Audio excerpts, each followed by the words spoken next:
नमस्कार, मैं अंजलि मिश्रा और स्वागत है आपका हमारे चैनल में। आपको बता दें कि महाराष्ट्र में लगातार सियासी घमासान देखने के लिए मिल रहा है, क्योंकि महाराष्ट्र में कई सारे ऐसे मुद्दे हैं जिसकी वजह से बार बार महाराष्ट्र सरकार का नाम सभी के सामने आता नजर आ रहा है। अब ऐसे में आपको बता दें कि अब सुप्रीम कोर्ट से भी महाराष्ट्र की महाविकास आघाड़ी की सरकार को बड़ा झटका लगा है। आखिर ये झटका किस लिए लगा है, तो आपको बता दें कि ये झटका चुनाव जो होने वाले हैं उन चुनावों को लेकर लगा है।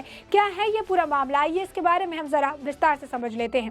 महाराष्ट्र में नगर पालिका समेत स्थानीय निकाय के जो चुनाव हैं उसे लेकर सुप्रीम कोर्ट का एक अहम आदेश, अहम फैसला सामने आया है। सुप्रीम कोर्ट ने बरसात का ध्यान रखते हुए चुनाव मॉनसून के बाद करवाने की अपील की है।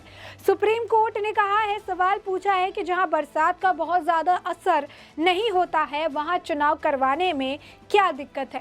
इसीलिए सुप्रीम कोर्ट ने विदर्भ और मराठवाड़ा के स्थानीय निकाय के चुनाव तुरंत करवाने को कहा है। मुंबई और कोकण जैसे क्षेत्र जो बरसात से बहुत ही ज्यादा प्रभावित है, वहां नगर पालिका और बाकी स्थानीय निकाय के चुनाव मॉनसून के बाद करवाए जाने हैं। कोर्ट का यह आदेश ठाकरे सरकार के लिए बड़ा झटका समझा जा रहा है। दरअसल सुप्रीम कोर्ट ने ओबीसी आरक्षण को रद्द कर दिया था और हिदायत दी थी कि किसी भी हालत में आरक्षण की सीमा 50% के लिमिट को क्रॉस नहीं कर सकती। इसके बाद राज्य सरकार ने ओबीसी राजनीतिक आरक्षण की पूर्ण बहाली की कोशिश शुरू की थी और ये नीति अपनाई कि जब तक ये नहीं हो जाता तब तक चुनाव तारीखों की आगे चुनाव जो तारीख है वो आगे बढ़ते रहेंगे। लेकिन सुप्रीम कोर्ट ने इस बात पर भी राज्य सरकार को फटकार लगाई थी और कार्यकाल खत्म होने के बाद तुरंत चुनाव न करवाने की नीति को गैर संवैधानिक करार दिया था। अब सुप्रीम कोर्ट ने अपने आदेश में कहा है कि जहां बरसात का असर ज्यादा है वहां चुनाव मॉनसून के बाद करवाने की बात समझ में आती है, लेकिन जहां बरसात का असर कम है वहां चुनाव को टालने का कोई मतलब नहीं बनता है। सुप्रीम कोर्ट ने राज्य के चुनाव आयोग को यह निर्देश दिया है कि वो जिलेवार तरीके से स्थानीयों की समीक्षा करे और समीक्षा करने के बाद बरसात की स्थिति को ध्यान में रखते हुए चुनाव की तिथियों को तय कर ले, यानी डेट्स को भी तय कर ले। सुप्रीम कोर्ट ने 4 मई को राज्य चुनाव आयोग को चुनाव प्रक्रिया शुरू करने का अपने तरफ से आदेश जारी कर दिया है। मुंबई समेत 14 महापालिकाओं का वार्ड स्ट्रक्चर 18 मई को जाहिर होगा। चुनाव आयोग की दिक्कत ये थी कि अगर कोर्ट के आदेश के मुताबिक भी चले तो भी 31 जुलाई के बाद ही प्रत्यक्ष चुनाव कार्यक्रम जारी करना संभव होगा। इसके बाद अगस्त सितंबर में बरसात की वजह से चुनाव करवाना काफी मुश्किल है। ऐसे में अक्टूबर में ही चुनाव करवाए जा पाएंगे और इस पर कोर्ट ने आज आदेश दिया कि जहां बरसात का असर नहीं है वहां चुनाव करवाएं। अभी जहां बरसात का असर ज्यादा है वहां बाद में चुनाव करवाए जा सकते हैं। तो साफ तौर पर देख सकते हैं कि बाद में चुनाव कराने की बात कही जा रही है। कह रहे हैं कि बाद में भी चुनाव किया जा सकता है, लेकिन सुप्रीम कोर्ट ने सख्त दिशा निर्देश दे दिए हैं और चुनाव टालने की जो इनकी नीति है, चुनाव टालने के लिए जो बार बार ये कह रहे हैं उसे उन्होंने खारिज कर दिया है कि चुनाव टालने की ज़रूरत नहीं है। जहाँ मौसम सही है वो वहाँ चुनाव अभी भी होगा, जहाँ बरसात है वहाँ पर उसके हिसाब से आप डेट्स को तय करें और डेट्स को तय करके चुनाव कराने की कोशिश करें। चुनाव को पीछे करने के पीछे कोई कारण समझ में नहीं आ रहा है। बता दें कि महाराष्ट्र में सरकार की तरफ से बार बार ओबीसी आरक्षण पे ज्यादा जोर दिया जा रहा था और ये कहा जा रहा था कि ओबीसी आरक्षण करना जरूरी है वरना चुनाव नहीं कराए जाएंगे, चुनाव को और पीछे किया जाएगा। लेकिन सुप्रीम कोर्ट ने इस मामले पर काफी फटकार लगाई थी और ये कहा था कि ओबीसी आरक्षण के मद्देनजर चुनाव को इस तरीके से पीछे करना गैर संवैधानिक गैर जिम्मेदाराना एक तरह से इनका एटीट्यूड है, जो कि बिल्कुल गलत है। और कहीं ना कहीं सरकार को पता है कि ओबीसी आरक्षण नहीं होने की वजह से इनके लिए मुश्किलें बढ़ने वाली है और भाजपा यहाँ पर भी बाजी मार जाएगी, क्योंकि महाराष्ट्र में इस वक्त काफ़ी सारे मुद्दे हैं जो लगातार लोगों का ध्यान अपनी तरफ आकर्षित करें। चाहे मुद्दा जो है लाउड स्पीकर का हो, चाहे मुद्दा हनुमान चालीसा का हो, चाहे मुद्दा जो है हिंदुत्व का हो, या फिर चाहे जो मुद्दा है वो इस वक्त एक और नया मुद्दा जो है वो ये है कि इनके आपसी कला का हो।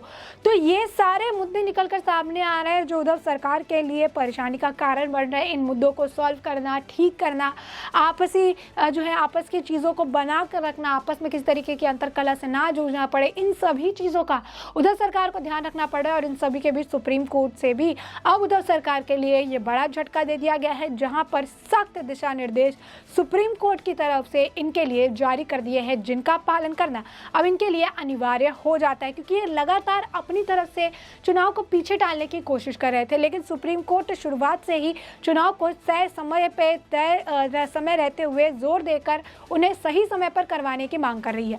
तो ये जो पूरा माजरा है ये कुछ मतलब इस तरह का ही माजरा है और इसके मद्देनजर जो है आगे का काम जो है करवाया जा रहा है। तो साफ तौर पर जो ये पूरा जो है आप देख सकते हैं कि किस तरीके से सुप्रीम कोर्ट द्वारा सरकार को एक बार फिर फटकार लगाई गई है। चुनाव पीछे करने को लेकर डांटा गया है, कहा गया है कि जहां बरसात जैसे हालात है, जहां पर ज़्यादा बरसात की स्थिति है वहां पर डेट्स को तय किया जाए, जहां पर बरसात कम है वहां पर चुनाव होने हैं और वहां पर उस हिसाब से ही काम किया जाना चाहिए। तो ऐसे में साफ तौर पर महाराष्ट्र में जिस तरीके से महापालिका और स्थानीय चुनाव होने वाले हैं उस पर सुप्रीम कोर्ट का आदेश है उन्होंने साफ तौर पर दे दिया है। आदेश में उन्होंने कह दिया है जहां मौसम सही वहां चुनाव अभी, जहां बरसात वहां इसके बाद, यानी साफ तौर पर अगर बरसात है तो उसके बाद चुनाव होंगे, जहां पर मौसम ठीक है वहां पर आपको चुनाव कराने हैं। तो ये जिस तरीके से है अहम आदेश है। सुप्रीम कोर्ट ने बरसात का ध्यान रखते हुए चुनावी मानसून के बाद चुनाव मानसून के बाद करवाने की अपील पर सवाल करते हुए पूछा कि जहां बरसात का बहुत ज़्यादा असर नहीं होता है वहां चुनाव करवाने में कोई दिक्कत नहीं होनी चाहिए, क्या दिक्कत है, सवाल भी पूछा है। इसीलिए सुप्रीम कोर्ट ने विदर्भ और मराठवाड़ा में स्थानीय निकाय चुनाव तुरंत करवाने को कहा है। मुंबई और कोंकण जैसे क्षेत्र जो बरसात से बहुत ही ज़्यादा प्रभावित है वहाँ नगर पालिका और बाकी स्थानीय निकाय चुनाव मानसून के बाद करवाए जाने की उन्होंने बात कही है। कोर्ट का यह आदेश ठाकरे सरकार के लिए बड़ा झटका समझा जा रहा है। दरअसल सुप्रीम कोर्ट ने ओबीसी आरक्षण को रद्द कर दिया था और उस वक्त भी उन्हें बड़ा झटका लगा था। उन्होंने उस वक्त जो है महाविकास आघाड़ी को, उद्धव सरकार को 2 हफ्ते का वक्त दिया था जिसके अंदर उन्होंने इन चुनावों को कराने की बात कही थी और कहा था कि इन चुनावों को जो वक्त है उनके रहते हुए आपको करना है, इनकी तारीखों का आपको ऐलान करना है और जगह जगह पर जितने भी चुनाव होने हैं उनका भी आपको ध्यान रखना है। उस वक्त भी आपको बता दें कि सख्त निर्देश दिए गए थे और एक बार फिर से सुप्रीम कोर्ट ने ये साफ कर दिया है चुनाव तो होना है, जहां मौसम सही वहां अभी और जहां बरसात होगा वहां पे जहां पे मौसम सही नहीं है बरसात वाले मौसम बरसात के बाद। बता दें कि तकरीबन 14 महानगर पालिका और 25 जिला परिषद समेत कई स्थानीय निकायों के चुनाव होने हैं। ये चुनाव सुप्रीम कोर्ट ने 2020 के पुराने वार्ड स्ट्रक्चर के आधार पर ही करवाने के आदेश दिए थे, यानी विधानसभा के कानून पारित करवाकर राज्य सरकार ने जो वार्डों के पुनर्गठन का अधिकार भी अपने हाथ में ले लिया था उसे भी रद्द किया गया था। बार बार चुनाव को आगे बढ़ाने के लिए सुप्रीम कोर्ट ने कड़े शब्दों में नाराजगी भी जाहिर करी थी और राज्य चुनाव आयोग की भी ढिलाई पर फटकार लगाई थी। बता दें कि सुप्रीम कोर्ट ने राज्य में ओबीसी के राजनीतिक आरक्षण को रद्द करते हुए आदेश दिया था कि किसी भी हालत में आरक्षण की सीमा 50% से ज़्यादा नहीं हो सकती है और ये जो है ये निर्धारित सीमा से ज़्यादा नहीं होगा। लेकिन महाराष्ट्र में आरक्षण की कुल सीमा 50% के आरक्षण की सीमा को क्रॉस कर रहा था, जिसके बाद कोर्ट ने आरक्षण रद्द करते हुए ओबीसी राजनीतिक आरक्षण के बिना स्थानीय निकाय चुनाव कराने के आदेश दिए थे और अब सुप्रीम कोर्ट से एक बार फिर से आदेश आ चुका है और यह आदेश का पालन करना महाराष्ट्र की महाविकास आघाड़ी सरकार के लिए अनिवार्य होगा। तो ऐसे में हमने आपको ये पूरा ही मुद्दा बड़े ही विस्तार से बताया है कि किस तरीके से महाराष्ट्र में कौन कौन से मुद्दे इस वक्त चल रहे हैं और सुप्रीम कोर्ट का फैसला जो है पालिकाओं और स्थानीय चुनाव को लेकर क्या आया है, कौन से आदेश सुप्रीम कोर्ट ने महाविकास आघाड़ी सरकार के लिए जारी किए हैं। इन सभी मामले के बारे में हमने आपको विस्तार से बताया और इस पूरे मामले को आपने जान और समझ लिया है। तो अब इस पूरे मामले पर, इस मुद्दे पर आपकी भी जो राय हो हमें कमेंट सेक्शन में कमेंट करके ज़रूर साझा करें।